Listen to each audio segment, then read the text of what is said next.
Tu prônes l'amour inconditionnel et la souffrance comme voie vers la rédemption, mais cela me semble absurde. L'homme cherche avant tout le plaisir, et l'absence de souffrance. La philosophie du plaisir est la voie vers la tranquillité, non la douleur. Le plaisir simple, naturel, est ce qui mène à une vie heureuse et équilibrée.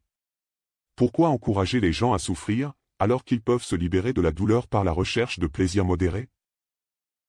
Épicure, tu réduis l'existence humaine à une quête de plaisir éphémère et de l'absence de douleur, mais la vie est plus profonde que cela. Le véritable amour et la véritable paix intérieure viennent de la capacité à aimer l'autre et à se sacrifier. La souffrance n'est pas une fin en soi, mais elle est une voie de guérison, une voie où l'on surmonte l'égoïsme et les désirs égocentriques. Tu ignores la dimension spirituelle de l'existence. Je ne nie pas la valeur des relations humaines, mais pourquoi lier le bonheur à la souffrance?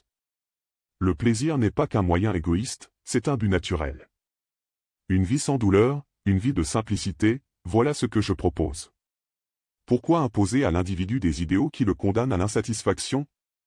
L'égoïsme n'est pas un mal s'il est compris comme une recherche rationnelle du bonheur. C'est un plaisir éphémère, une illusion. Le vrai bonheur ne se trouve pas dans la satisfaction des désirs, mais dans la connexion à Dieu et à l'amour pur. Tu encourages à chercher le plaisir pour soi-même, mais je dis que le bonheur véritable réside dans l'amour sacrificiel et la compassion envers les autres. C'est dans cette abnégation que l'âme trouve la paix. Tu parles de sacrifice et d'abnégation, mais cela ne mène qu'à l'autosuppression. C'est un fardeau, une torture qui empêche l'individu de vivre librement et heureux.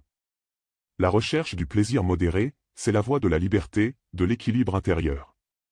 Tu imposes une vision ascétique où la souffrance devient une valeur en soi. C'est une vue déséquilibrée, qui fait des gens des esclaves de leur souffrance.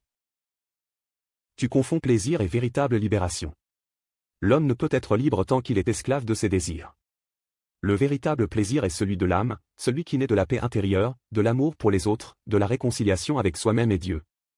Ce n'est pas un plaisir de surface qui dure un instant, mais une joie profonde et durable qui transcende les désirs mondains. Et tu penses vraiment qu'une telle réconciliation soit plus qu'une illusion spirituelle?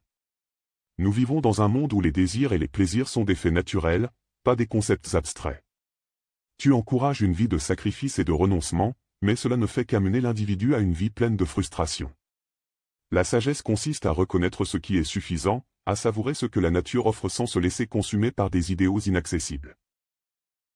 Les désirs naturels ne sont pas mauvais, mais l'attachement à eux conduit à la souffrance.